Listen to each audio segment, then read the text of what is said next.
तरिवंश चंद्रजू महाराज की, श्री सद्गुरुदेव भगवान की जय। रसघन मोहन मूर्ति ठाकुर श्री राधा वल्लभ लाल जी, अनंतानंत सखियों की प्राण सजीवन मूरी श्री लाडली जी एवं इन युगल स्वरूपों को हृदय में नित्य नवीन रूप से दुलार करने वाले श्री सद्गुरुदेव भगवान के श्री चरणों में दंडवत प्रणाम है। संसार का आश्रय ग्रहण करने से न कभी किसी को सुख मिला है, न मिल रहा है, न मिलेगा।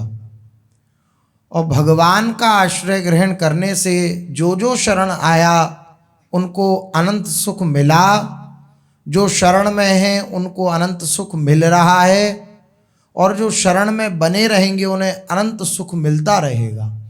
ऐसा प्रभु का स्वभाव है कि प्रभु के निकट अगर कोई भी आ जाए तो भगवान उसे रखियहु ताहि प्राण की नाही, अपने प्राणों के समान प्यार करते हैं प्रभु।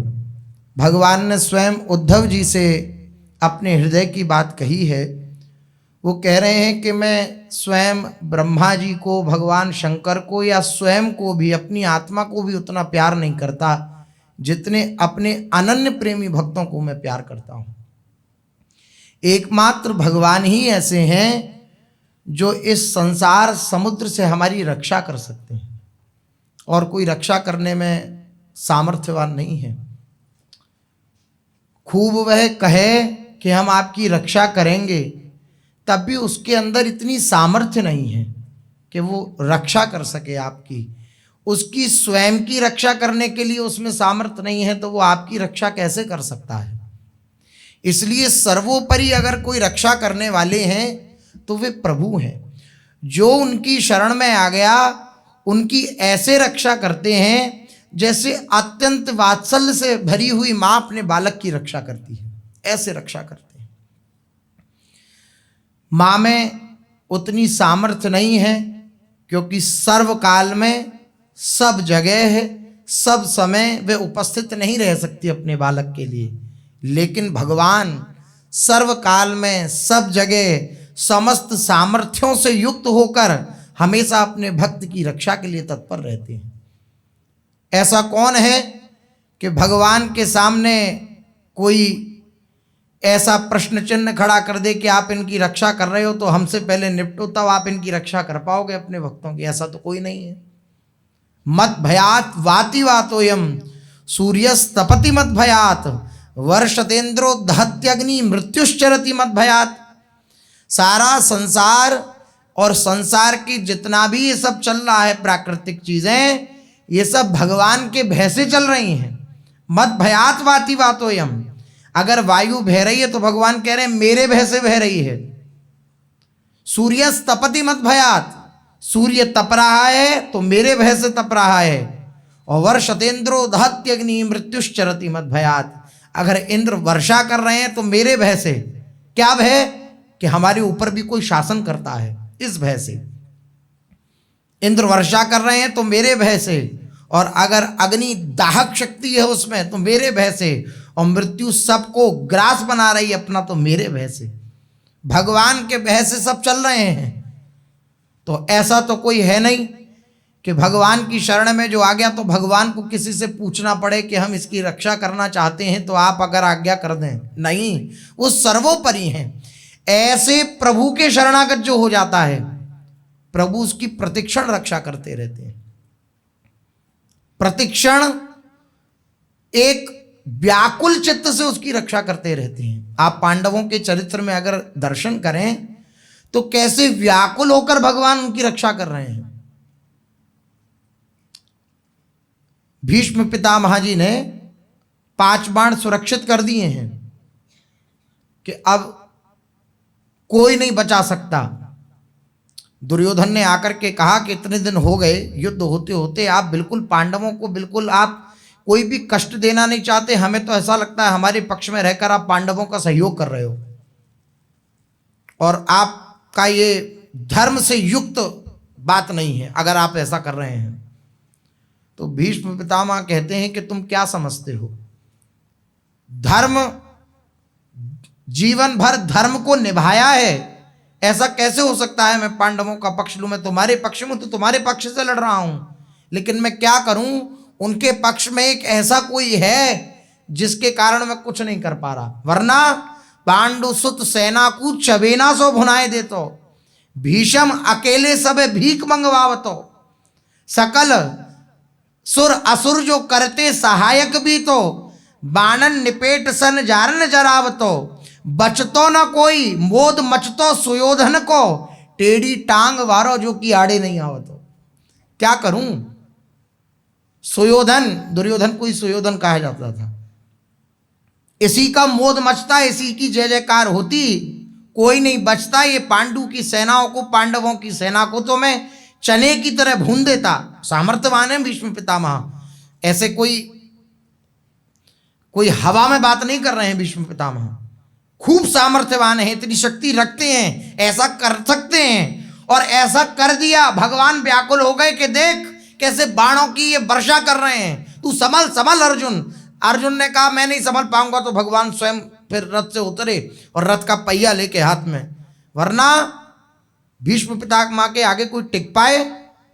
भीष्म पितामह कह रहे हैं कि कोई नहीं बचता, सबको चने की तरह भून देता मैं, लेकिन क्या करूं, ये टेढ़ी टांग वाला जो आड़े आ गया है ना, मैं पांडवों का कुछ नहीं कर पा रहा, कुछ नहीं बिगाड़ पा रहा। ऐसे रक्षा करते हैं प्रभु। भीष्म पितामह ने निश्चय कर लिया, तुम चिंता मत करो। उकसाया दुर्योधन ने, 5 बाण अलग रख दिए कि कल 5 पांडवों के सर कलम कर दिए जाएंगे, हटा दिए जाएंगे, उन्हें मार दिया जाएगा। अब सब पांडव अपने अपने शिविर में आराम से सो रहे हैं, क्योंकि उन्हें प्रभु पर पूर्ण विश्वास है, वे शरणागत हैं। शरणागत का लक्षण रक्षिष्यतीति विश्वास, भगवान मेरी रक्षा करेंगे, ये विश्वास। शरणागत के अंदर ये विश्वास होता है कि भगवान मेरी रक्षा करेंगे। सब तान दुपट्टा सो रहे हैं पांडव, और भगवान इधर से उधर घूम रहे हैं अर्धरात्रि में, चिंता में। कैसे चिंता से युक्त होकर भगवान भक्त की रक्षा करते हैं? संसार कर क्या कर पाएगा रक्षा हमारी? भगवान चिंता में है। आए शिविर में, देखा तो सब सो रहे हैं, जगाया, भाई तुम सब सो रहे हो, ये क्या बात है? तुम्हें पता नहीं भीष्म पितामह ने प्रतिज्ञा कर ली है, कल तुम नहीं रहोगे। बोले नहीं, हमें कोई चिंता नहीं है। क्यों नहीं है? बोले आप क्यों जग रहे हैं, हम सो रहे हैं तो। बोले मुझे तेरी चिंता है। तो बोले महाराज अब सूर्य को हम दीपक क्या दिखाएं, आप जब चिंता करने वाले हैं तो हम अपनी चिंता से क्या ही कर सकते हैं, इसलिए हम सो रहे हैं, कर तो कुछ पाएंगे नहीं। तो अपने ब्याज भरोसे कुंवर के सोवत पांव पसार, हम तो पांव पसार के बस सो रहे हैं आपके भरोसे, आपके भरोसे पर। ये सर्वोपरि बात है, भगवान का भरोसा। अच्छा हमारे भरोसे, हाँ इसलिए हमें जगना पड़ रहा है, तुम सो रहे हो चक। हाँ महाराज, भगवान गए द्रौपदी जी के पास, और द्रौपदी जी परम निष्ठावान हो चुकी हैं। जब से भगवान ने वस्त्रावतार लिया तब से पूर्ण शरणागति द्रौपदी जी की, कोई चिंता नहीं। श्री कृष्ण को आते देखा तो मुस्कुरा गई, आइए आइए स्वागत है आपका। अरे तुम मुस्कुरा रही हो, तुम्हें नहीं पता भीष्म पितामह ने 5 बाण सुरक्षित रख दिए हैं पांडवों के लिए? हाँ हाँ पता है। तो फिर मुस्कुरा क्यों रही हो? क्योंकि आप चिंतित हैं। अच्छा चलो अब हम जैसा कहेंगे वैसा करोगी ना? हाँ बिल्कुल करेंगी, आपके शरणागत हैं, आप जैसा कहेंगे वैसा करने का हमारा कर्तव्य है, आप जैसा कहें हम वैसा करेंगे। ठीक है, हम तुम्हारी दासी का रूप बनाएंगे। अच्छा ठीक है, और तुम चलो भीष्म पितामह भजन में बैठे हैं, तुम्हें कुछ नहीं करना, बस उन्हें प्रणाम करना है। पहले अपना नाम नहीं बता देना। भगवान ने कहा तुम जाओ हमारे साथ चलो, और भगवान ने जो है दासी का भेष बनाया। है कोई ऐसा प्यार करने वाला?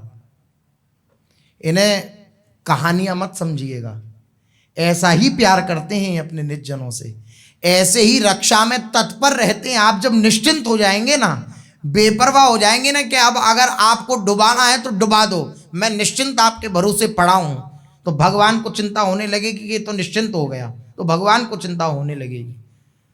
भगवान ने कहा हम तुम्हारी दासी बनेंगे। भगवान दासी बने, द्रौपदी जी की दासी बने और कहा चलो। पादुका की बहुत आवाज हो रही थी तो भगवान ने कहा अपनी पादुका उतारो हमें दो, और अपने पीत पट में श्री ठाकुर जी ने पादुका दुबका ली। बाहर खड़े हो गए जौड़ी पे और अंदर बोले जाओ, अंदर भीष्म पितामह हैं और प्रणाम करके उनको आओ। खुद तो बाहर ही खड़े रहे, भीतर भेजा पांचाली को, यतिवर बाबा के चरणों में जाकर अपना मस्तक रख दो। जाओ अंदर और बाबा के चरणों में, भीष्म बाबा बैठे हैं अंदर, उनके चरणों में अपना मस्तक रख देना। जो आज्ञा।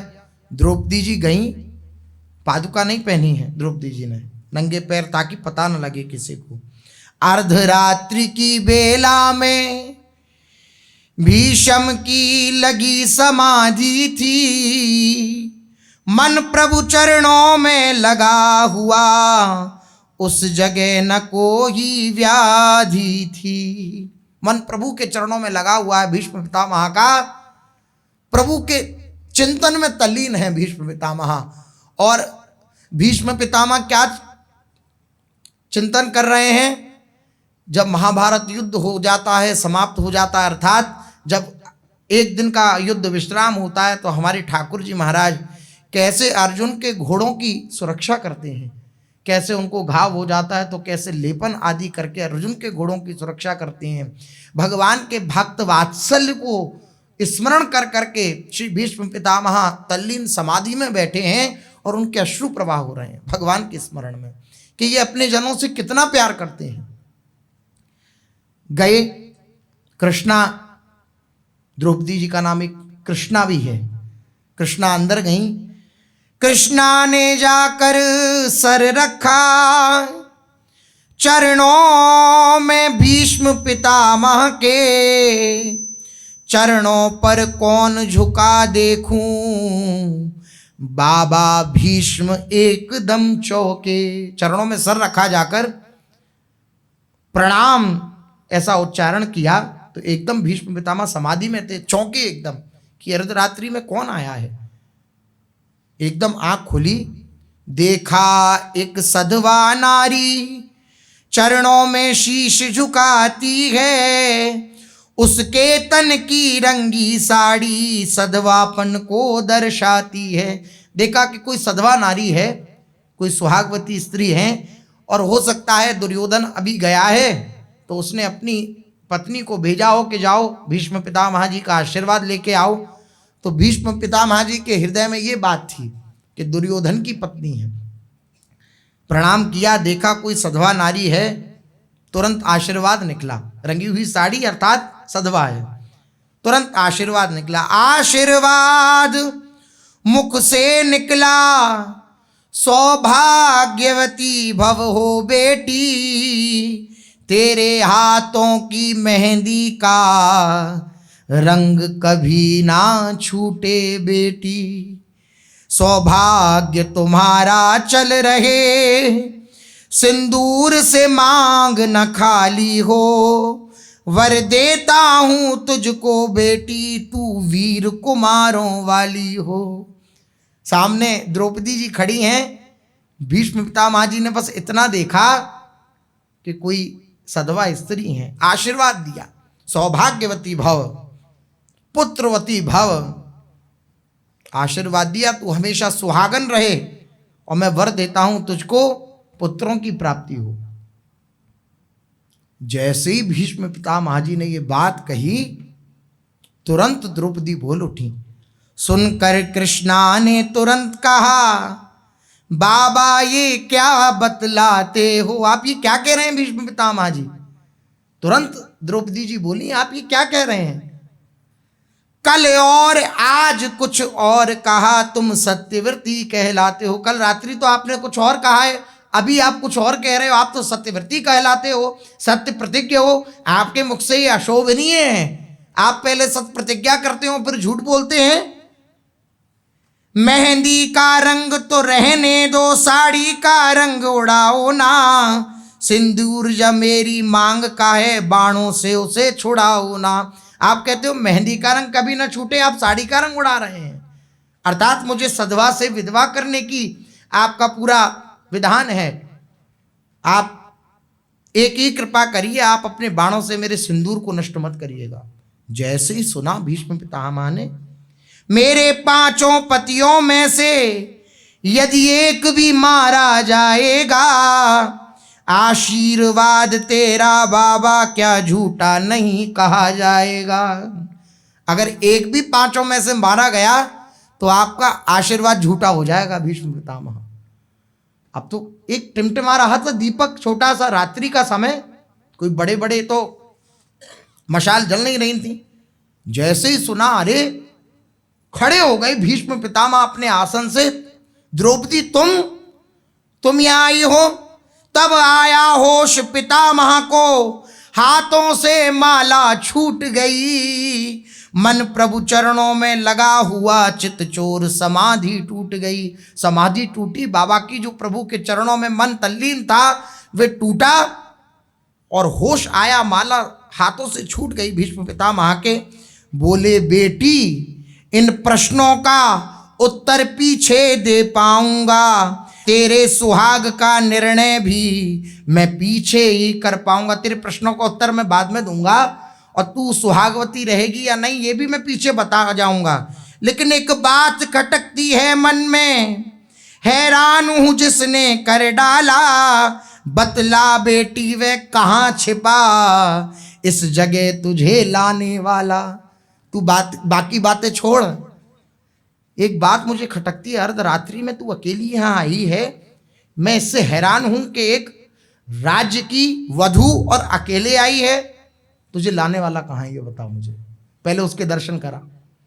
बेटी तूने मेरे कुल को इतना पवित्र कर डाला है, पहरा देता होगा तेरा जो विश्व रचाने वाला है। बेटी तूने मेरे कुल को पवित्र कर दिया, तेरा पहरा दे रहा होगा जो विश्व को रचाने वाला है, विश्व की रक्षा करने वाला है, वो तेरा पहरा दे रहा है। दर्शन करा, दर्शन कहाँ है वो, कहाँ है वो। तुरंत गए, अपना माथा पकड़ते हैं भीष्म पितामह और कहते हैं बूढ़ा होने को आया हूं, मैं बूढ़ा होने को आया हूं, पर अभी भी गई नहीं चोरी। और एक भाव इसका कि अब इतना बड़े हो गए हैं श्री कृष्ण कि अब बिल्कुल, भगवान की यद्यपि 16 वर्षीय आयु रहती है, उनका जो सौंदर्य है वह 16 वर्षीय रहता है, लेकिन भीष्म पितामह कटाक्ष कर रहे हैं। वो कह रहे हैं बूढ़ा होने को आया है, अब बूढ़ा होने को आया है लेकिन फिर भी इसकी चोरी नहीं गई। बूढ़ा होने को आया है पर अब भी गई नहीं चोरी, नित नई नीतियां चलता है, तुमसे चोरी हमसे चोरी। सबसे चोरी करता डोलता है, ये नई नई नीतियां चलता है। तुरंत भीष्म पितामह द्रौपदी जी को लेकर बाहर आए तो देखा ड्योढ़ी पर निराला दृश्य, दासी का भेष बनाकर श्री कृष्ण खड़े हैं और श्री द्रौपदी जी की पादुका हाथ में है। कहीं कहीं वर्णन मिलता है कि एक लता के नीचे भगवान पीत वस्त्र ओढ़ करके और द्रौपदी जी की पादुका सिरहाने रखकर, तकिया बनाकर उसका, और भगवान विश्राम अवस्था में थे।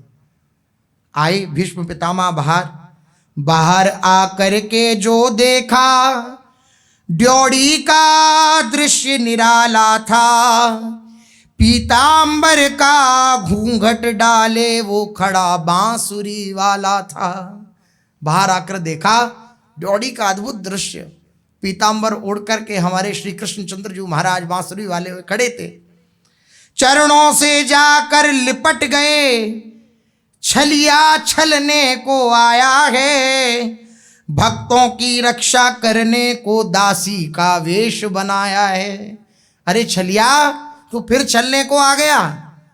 तुरंत चरणों में लिपट गए श्री भीष्म पितामह जी और द्रौपदी जी से कह रहे हैं कि तू बलिहार है, तूने हमारे कुल को पवित्र कर दिया। द्रौपदी, तेरी रक्षा के लिए ये श्याम सुंदर, अनेक ब्रह्मांडों के नायक, ये तेरी रक्षा के लिए तत्पर हैं, ये तेरी रक्षा के लिए यहां पर आए हैं। कहते हैं द्रौपदी का पादुका पीतांबर के था कोने में, उर्मे करुणा का भार लिए तब लगे पितामह रोने में। पीतांबर देखा तो पीतांबर में लिपटी हुई द्रौपदी जी की वह दिव्य पादुकाएं, जैसे ही देखा भीष्म पितामह ने फपक फपक कर रो पड़े। अरे द्रौपदी, हे द्रुपद सुधा मेरी बेटी, तुमने प्रश्न किया था ना कि विजय किसकी होगी। हे द्रुपद सुता मेरी बेटी, अब जाओ विजय तुम्हारी है। पतियों का बाल न बांका हो जब रक्षक कृष्ण मुरारी है। पतियों का बाल न बांका हो जब रक्षक कृष्ण मुरारी है।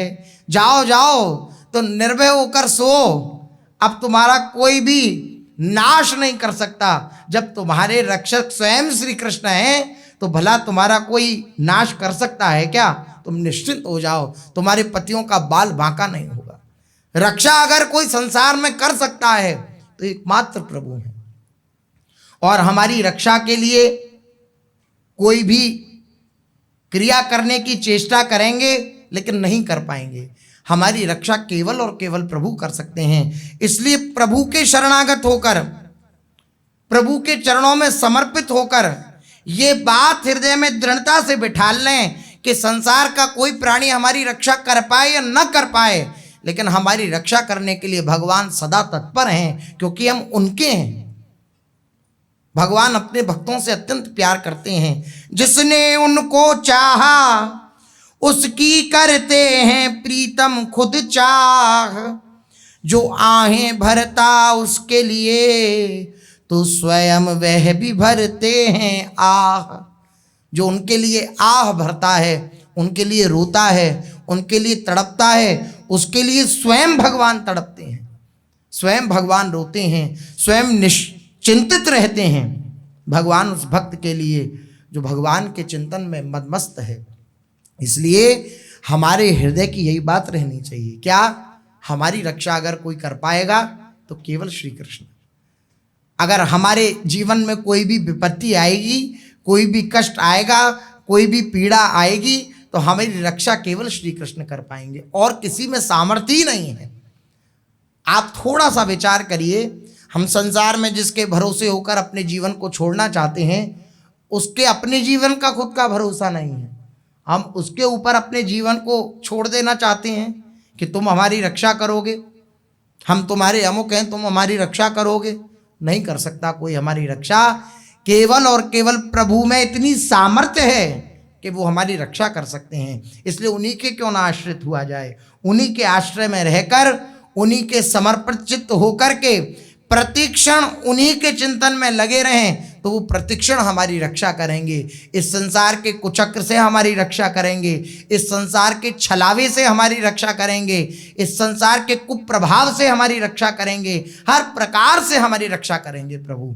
इसलिए उन्हीं के चिंतन में हमें निरंतर आनंदित रहना चाहिए और निरंतर ठसक में रहना चाहिए कि हमारे प्रभु हैं, हमारी श्री जी हैं, हमारी लाडली जू हैं। इस ठसक में हमेशा बने रहना चाहिए। संसार की ठसक में रहने वाले निश्चित और निश्चित उनकी ठसक जो अभिमान है उसका नाश होता है, लेकिन जो भगवान की ठसक में रहता है, प्रभु की ठसक में रहता है, प्रभु के अहंकार में रहता है कि मैं प्रभु का हूँ, प्रभु मेरे हैं, वो निरंतर आनंदित रहता है, उत्साहित रहता है, निश्चिंत रहता है, निशोक रहता है।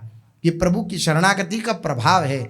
इसलिए जो सर्वोपरि हमसे प्यार करने वाले हैं, प्रतिक्षण हमारे समीप रहने वाले हैं।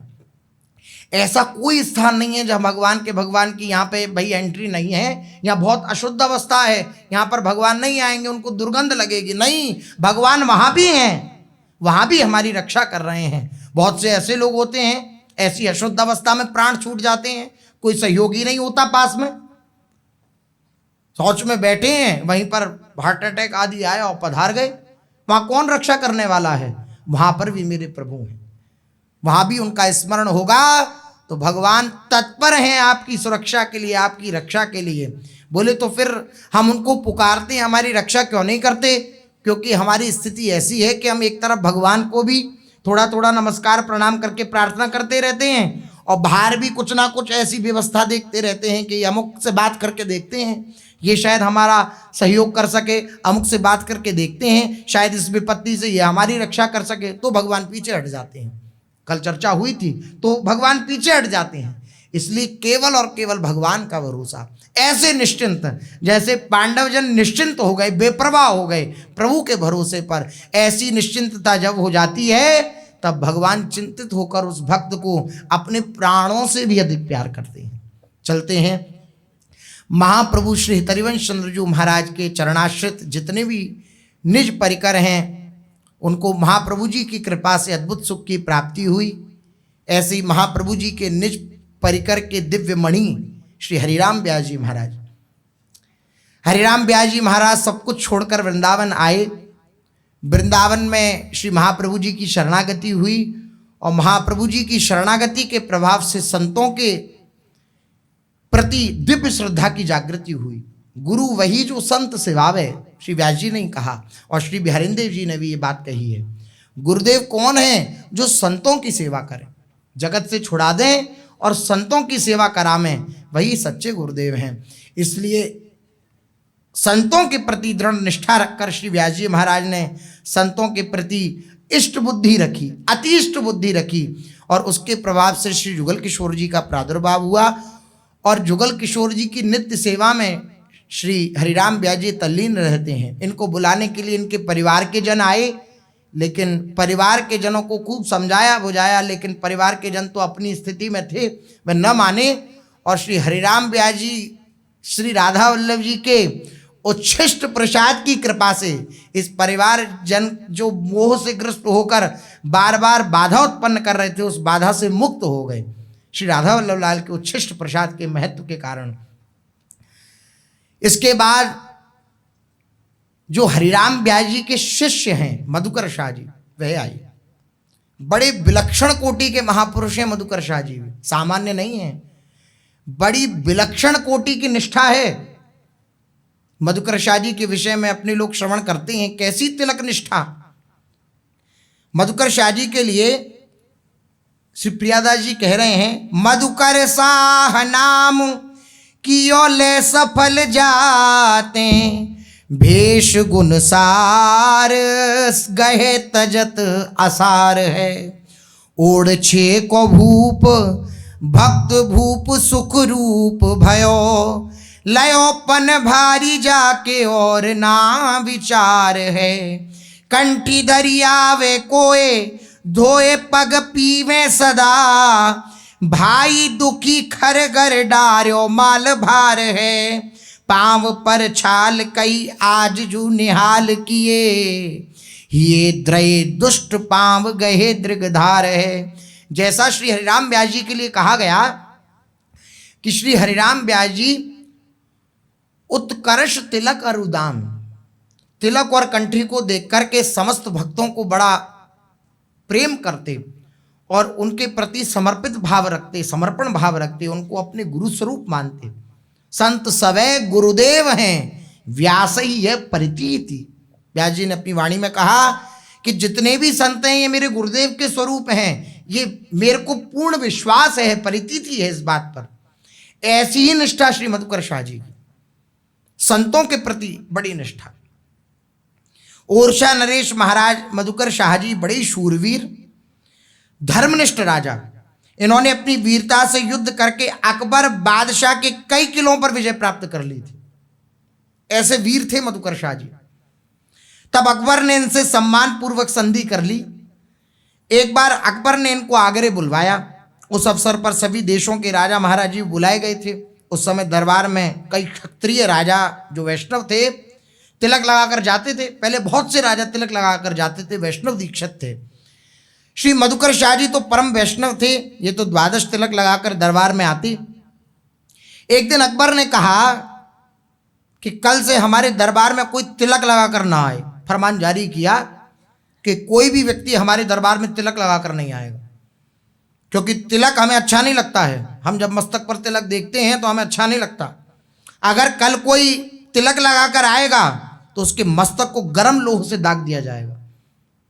अब पूरे में ड्योढ़ी पिटवा दी गई, पूरे में आदेश जारी कर दिया गया कि राजा का आदेश है, बादशाह का, कल से कोई तिलक लगा करके सभा में नहीं आएगा। बादशाह के आदेश पर दूसरे दिन कोई भी राजा दरबार में तिलक लगाकर नहीं आया। परंतु मधुकर शाह जी पहले तो अंगरखा आदि पहन करके जाते थे, बगलबंदी आदि, राजोचित भेष में। लेकिन आज मधुकर शाह जी लंबा मोटा तिलक लगाया माथे पर और 12 तिलक लगाया, जो अंदर लगाते थे प्राय रोज ही, लेकिन आज पूरे वस्त्रों को, ऊपर के वस्त्रों को उतार दिया और 12 तिलक मोटा मोटा 12 तिलक को धारण किया और 12 तिलकों को लगाकर, और भक्त के अंदर एक अजब जोश होता है, एक ठसक होती है भगवान के शरण की।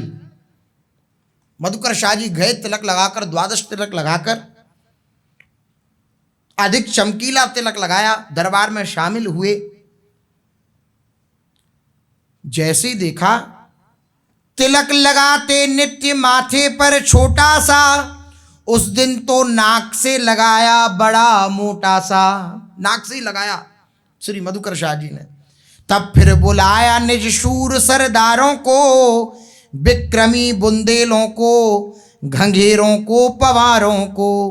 बोले मैं स्वधर्म से कभी न मुख मोड़ूंगा, डर से किसी के कभी तिलक न छोड़ूंगा।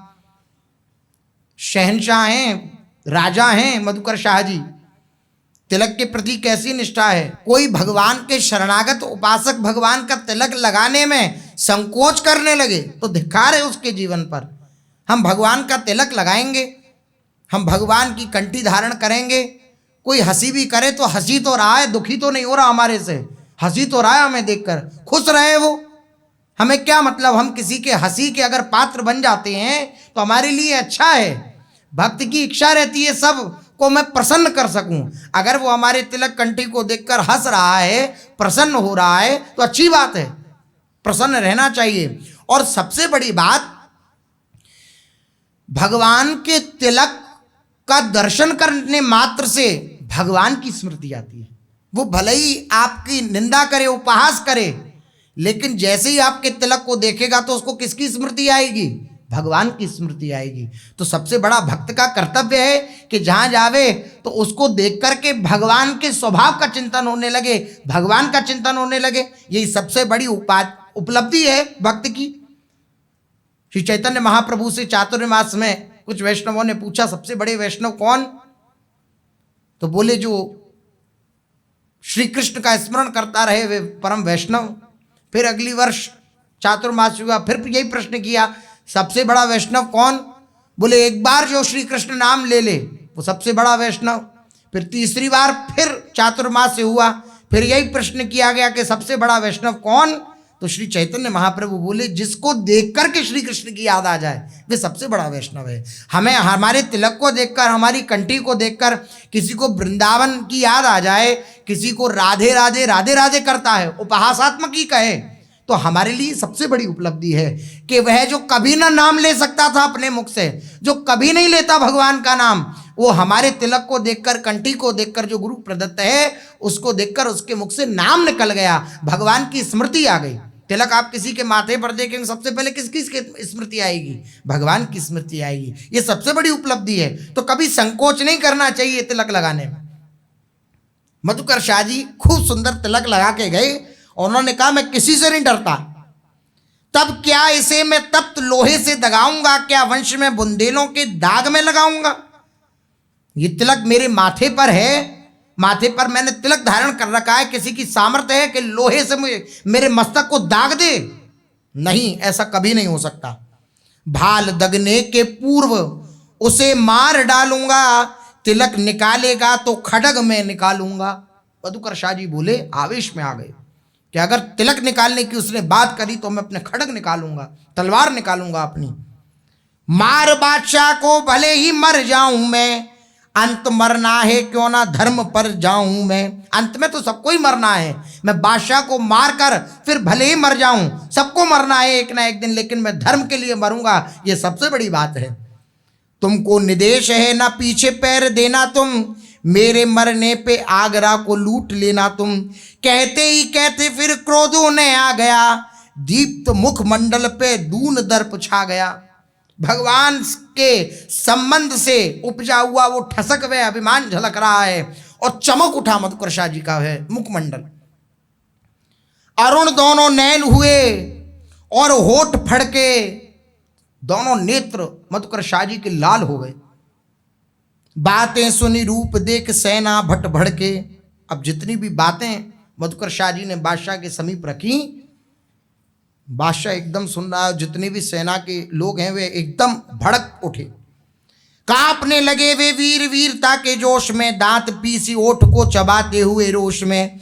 बोले सब शूरवीर आज्ञा शिरोधार्य है, आपने कहा जो वह कार्य अनिवार्य है। किंतु उतना ही नहीं अधिक करेंगे हम, ढूंढ ढूंढ शत्रुओं को मार के मरेंगे हम। मधुकरशाह महाराज दरबार को चले देख भाल के कटार तलवार को। आम दरबार वह भली बाती था भरा, फूला हुआ खेत जैसे पोसते को हो हरा।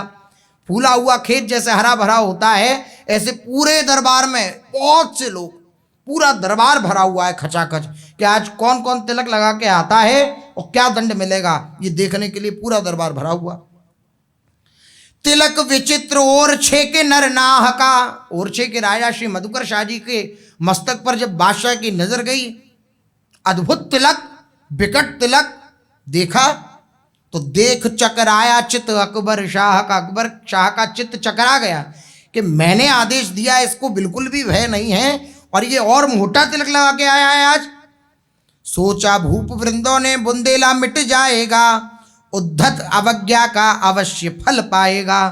जितने भी और राजा थे उन्होंने कहा कि भाई इतनी भी भक्ति ठीक नहीं है, ये आज जो है तिलक इतना मोटा लगा के आए हैं। भाई शास्त्र विधान है कि अगर तिलक लगाने की ऐसी स्थिति ना हो तो जल से तिलक लगा लिया जाए, और ये ऐसा कर लेते ये आज ही। और देखो अब इनके कारण बुंदेलखंड को पूरा कष्ट झेलना पड़ेगा। बुंदेलखंड में ही ओरछा है, वहीं के राजा थे, बोले पूरे ओरछा को कष्ट झेलना पड़ेगा, आज मिट जाएगा ओरछा। इन्होंने बहुत गलत कर दिया तिलक लगाकर। बोले बादशाह तब भूप और देख के, तिलक लगाने से अवज्ञा निज पेक के। अकबर बादशाह ने देखा कि आज सभी राजा लोग बिना तिलक के आए हैं, केवल एक मधुकरशाही तिलक लगाकर आए हैं। आज्ञा भंग हुई देख करके अकबर क्रोध में आ गया, एकदम क्रोध में जलने गया। उसने कड़क कर कहा, मधुकरशाह आप मुझे नहीं जानते कि मैं कौन हूं? मैंने आप सबों को कल आज्ञा दी थी कि कोई तिलक लगाकर नहीं आना, फिर भी आप तिलक लगाकर क्यों आए हैं? अपने एक गर्म जोशी में उसने कहा। और फिर राजा कहे, अकबर बादशाह है तो अगर कोई साधारण हो तो पिंडली कांपने लगे उसकी। बादशाह है, कोई भी हुक्म कर दे तत्काल उस आज्ञा का पालन होगा। लेकिन मधुकरशाह जी की तरफ देख करके तुरंत बोला, अकबर तुम्हें आज्ञा समझ में नहीं आई क्या? तुम मुझे जानते नहीं मैं कौन हूं? तुमने मेरा हुक्म तोड़ा इसलिए तुम बागी हो, तुम द्रोही हो, अब तुमको इसका दंड भोगना पड़ेगा। यह सुनकर मधुकरशाह जी बड़ी निर्भीकता से, वीरता में, एकदम जोश में भरकर बोले, मैं जानता हूं कि तुम बादशाह हो।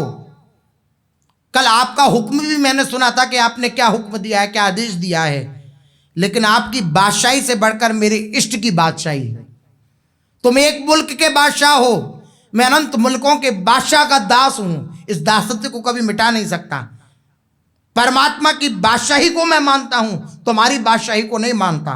उस परमात्मा का चरण चिन्ह स्वरूप ये तिलक है, भगवान के चरण चिन्ह विराजमान है, नित्य मस्तक पर धारण करने के लिए मुझे गुरुदेव ने आज्ञा करी है। उस आज्ञा से बढ़कर मैं आपकी आज्ञा को नहीं मानता, इसलिए मैं प्राणों से बढ़कर धर्म को मानता हूं। आपकी इच्छा है तो मेरे प्राणों का हरण कर लीजिए, अगर किसी की सामर्थ्य है तो आए। पहले मुझे ललकारा मधुकरशाह जी ने, पहले मेरे से युद्ध करे, तब तिलक की तरफ दृष्टि करे। तलवार निकाल ली। धर्म मुझे प्राणों से 50 गुना प्यारा है, धर्म ही लोक परलोक का सहारा है।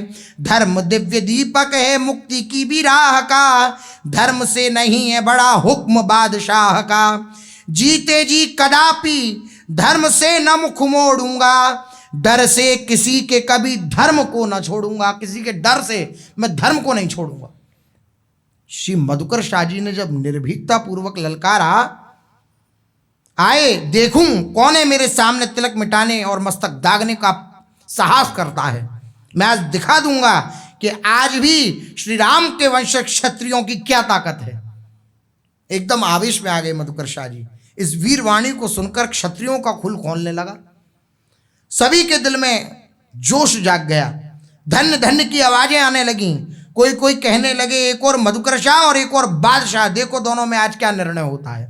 सब ओढ़छे की अशंक इस बातचीत से राजा महाराजा हुए चकित सभीत से। मौन बादशाह दंग सब दरबारी थे। विस्मित वजीर और उच्च अधिकारी थे। देखा सभी ने कि उग्र ओढ़छादिराज हैं। कुछ कर डालने को उद्यत से आज हैं। अकबर बादशाह बड़ा विद्वान था और भक्तों का भी संग हो चुका था। अच्छा, राजा में तरकीब होती है कि किस प्रकार से बात को संभाला जाए। उसने देखा कि सब राजा जितने भी थे, इनके वक्तव्य के बाद सब जोश में आ गए हैं, सब एक ठसक में आ गए हैं। जब उसने देखा कि सभी राजा भड़क उठे हैं, यदि ये सभी बागी बन गए तो मेरी बादशाह नष्ट हो सकती है, क्योंकि मैंने तिलक न लगाने की बात कहकर सभी के हृदय को ठेस तो पहुंचाई है, तो सब बागी हो जाएंगे। लज्जित हुआ बादशाह और लज्जित होकर बादशाह ने पैंतरा बदलते हुए कहा, वाह वाह वाह मधुकर शाह वाह। अब चारों तरफ एकदम कि कहाँ ऐसे ये शासन करना चाहिए था कि गोला दाग दो आदि जो भी इसने हुक्म किया था, लेकिन ये तो वाह वाह कर रहा है। सन्नाटा सभा का तोड़ गूंजा शब्द वाह वाह। बोला बादशाह वाह मधुकर शाह वाह। मधुकर शाह वाह, मधुकर शाह वाह। आपने ही नित्य नेम अपना निभाया है। जान पर खेले आज तिलक लगाया है। मुझको नहीं है छिड़ तिलक लगाने से। मैंने तो परीक्षा ली थी हुक्म के बहाने से। तिलक विहीन सभी राजा महाराजा हैं। निकले टिकैत सच्चे एक आप आज हैं। बलिहारी आपकी अनोखी आन बान पर। खुश हो गया हूं मैं सच्चाई और शान पर। मन में जरा भी मेरे नहीं छल छंद है। सच कहता हूं मुझे तिलक पसंद है। आपके ही नाम से लगाया अब जाएगा। मधुकर शाही यह टीका कहलाएगा। वाह वाह करने लगा बादशाह। जय जय ध्वनि होने लगी चारों तरफ और बोला कि आप, मुझे बहुत पसंद है तिलक। आप समझे नहीं बात को। ये तो हम देखना चाहते थे कि सच्ची तिलक की निष्ठा किसके अंदर है, इसलिए हमने ये हुक्म की लीला करी थी, ये पूरा बाना बनाया था। हम ये देखना चाहते थे सच्चे टिकैत कौन है, तिलकधारी कौन है, और आप निकले। अकबर बादशाह ने मधुकर शाह जी की जय जयकार करी। सब रोज राजा अगले दिन तिलक लगाकर दरबार में गए। वैष्णवों के ऊर्ध्वपुंड तिलक का दरबार में धबधबा हो गया। ऐसे मधुकर शाह जी गुरु आज्ञा के लिए सर्वस्व न्यौछावर कर देने वाले। आपकी भक्ति के चमत्कार से भगवान के मंदिर का द्वार फिर गया। ओरछे में एक व्यासों का मोहल्ला है, उसमें एक प्राचीन मंदिर है जो आज भी विद्यमान है। उस मंदिर में आप स्वयं कीर्तन करने जाते थे। भगवान के आगे भक्तों के बीच में पैरों में नूपुर बांधकर नृत्य करते, पदगान करते हुए आप बेसुध हो जाया करते। एक दिन भक्त राजा के सामने ऐसा आवश्यक राजकार्य आ गया कि जिसके सुलझाने में लग जाने के कारण अवकाश नहीं मिला। ऐसा राजकार्य आ गया, आते समय पर वे मंदिर ना पहुंच सके। भगवान की शयन आरती हो गई। राजा मधुकर शाह मंदिर पहुंचे, रात अधिक हो गई थी। फिर भी राजा मधुकर शाह अपना नित्य नियम करने के लिए मंदिर के पीछे जाकर कीर्तन करने लगे। और जैसा नूपुर बांधकर नृत्य करते थे, नृत्य निष्ठा, भगवान के सामने नृत्य करने की निष्ठा मधुकर शाह जी की। अत्यधिक विलंब हो जाने के कारण सभी दर्शनार्थी अपने अपने घर जा चुके थे। गिने चुने कुछ वैष्णव जन वहाँ विराजमान थे। जिनका महाराज के प्रेमपूर्ण नृत्य कीर्तन के श्रवण का दर्शन ये नियम था। रात्रि के सन्नाटे में प्रमुख प्रेमी भक्तों के बीच ऐसा कीर्तन जमा कि सभी भक्त भाव विभोर हो गए, प्रेम विभोर हो गए, सभी के नेत्रों से प्रेमाश्रु बह चले। उसी समय प्रेम विवश भगवान भी सहसा प्रकट होकर राजा साहब के साथ नृत्य करने लगे। मधुकर शाह जी के साथ भगवान स्वयं प्रकट हुए। यद्यपि शयन आरती हो चुकी थी, लेकिन भगवान स्वयं प्रकट हुए और भगवान मधुकर शाह जी के साथ नृत्य करने लगे। उस आनंद का वर्णन कौन कर सकता है। देवताओं ने स्वर्ण पुष्प तथा दिव्य सुगंधित पुष्प बरसाए और अपने वाद्य बजाए। देवताओं ने वाद्य बजाए। राजा को दर्शन देकर प्रभु ने कृतार्थ किया। उसी समय मंदिर का द्वार घूम गया। मंदिर का द्वार जो इधर था, पीछे मधुकर शाह जी नृत्य कर रहे थे, वो द्वार ही घूम गया।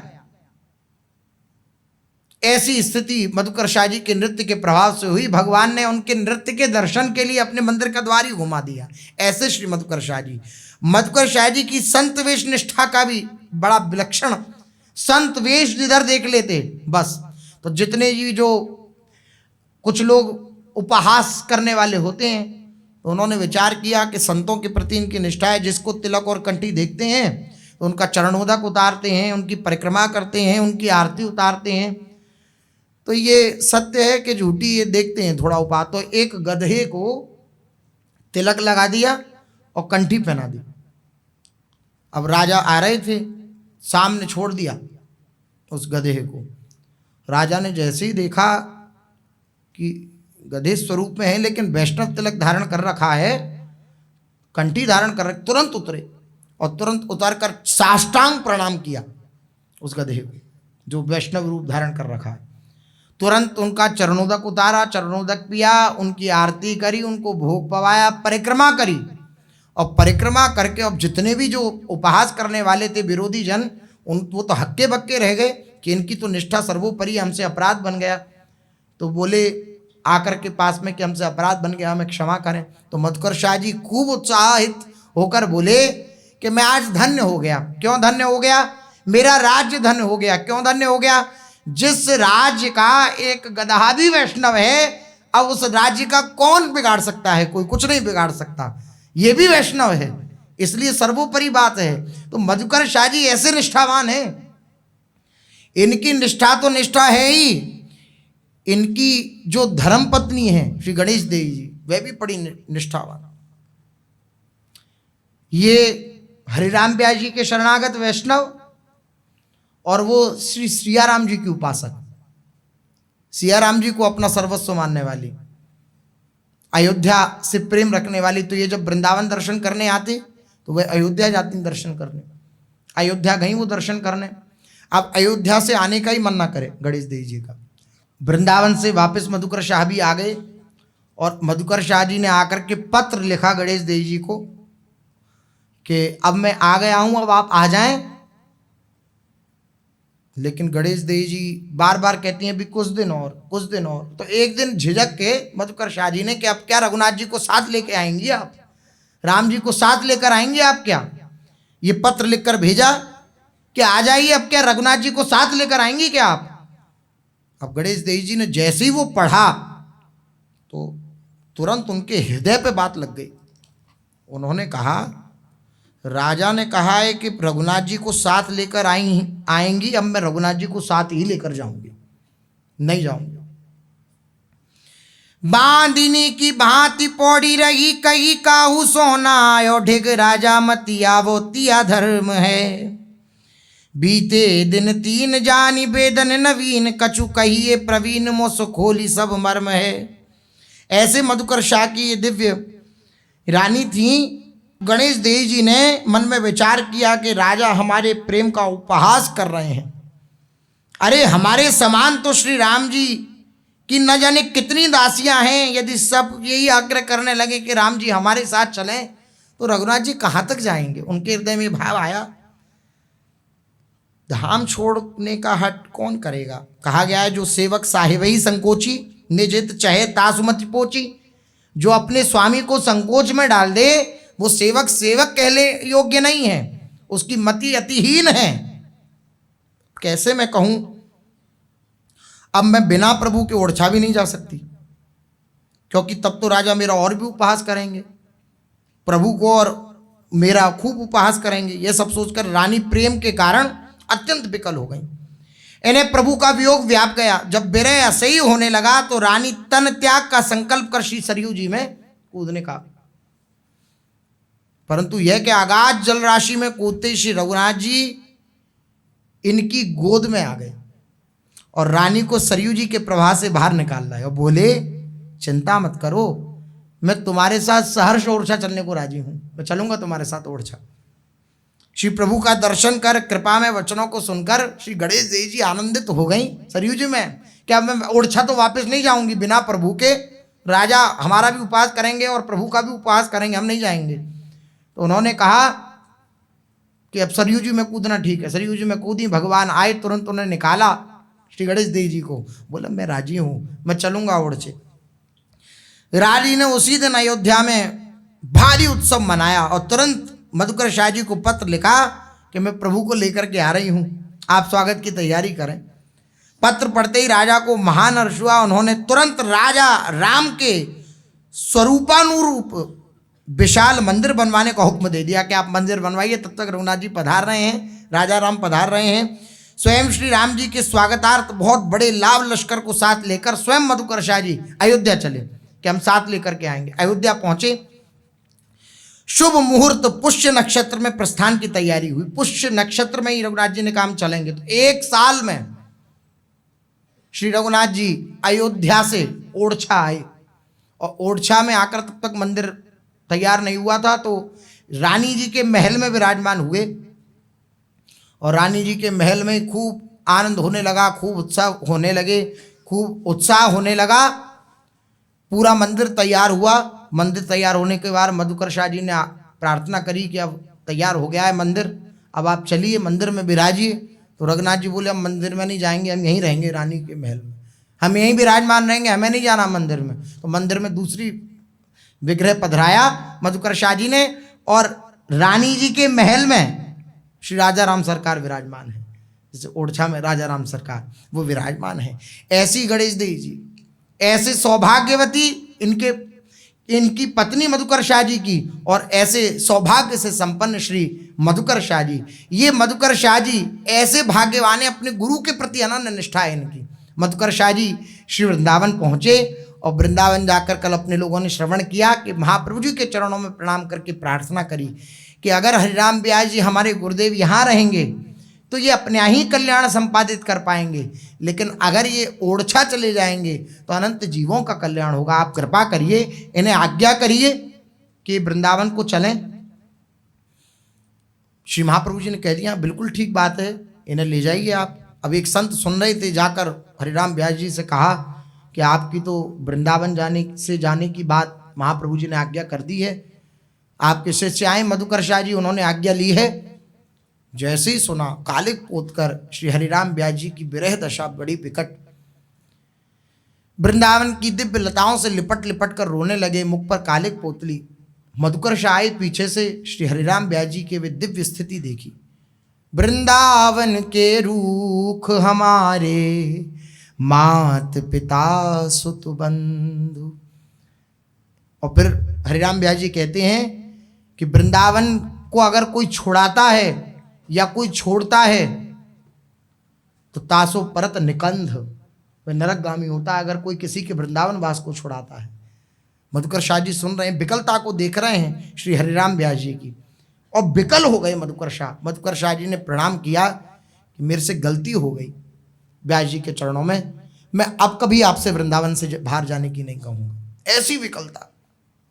महाप्रभु जी से भी जाके कह दिया कि नहीं नहीं, अब वह नहीं जाएंगे। ऐसी वृंदावन के प्रति निष्ठा श्री हरिराम व्यास जी की, ऐसा प्रेम वृंदावन से कि अब उनके हृदय में आया कि गुरुदेव ने आज्ञा कर दी, गुरुदेव की आज्ञा मैं टाल नहीं सकता हूं, मैं वृंदावन से बाहर नहीं जा सकता। कालिक पोतली। मधुकर शाह पूछ रहे हैं, आपने कालिक क्यों पोतली? बोले वृंदावन से जो बाहर जाए उसके मुख पर तो कालिक ही पोतना ठीक है, इसलिए कालिक पोती मैंने अपने मुख पर। घबरा गए मधुकर शाह, मैं अपने गुरुदेव को कष्ट दूं, संकोच में डालूं? ये बिल्कुल नहीं। ऐसे परम वैष्णव, परम सिद्ध श्री हरिराम व्यास जी और ऐसे ही इनके शिष्य परम अपने गुरुदेव के प्रति निष्ठावान, ऐसा इनका दिव्य चरित्र है। इनके दिव्य चरित्र की शेष चर्चा आगे। श्री राधा वल्लभ लाल की जय।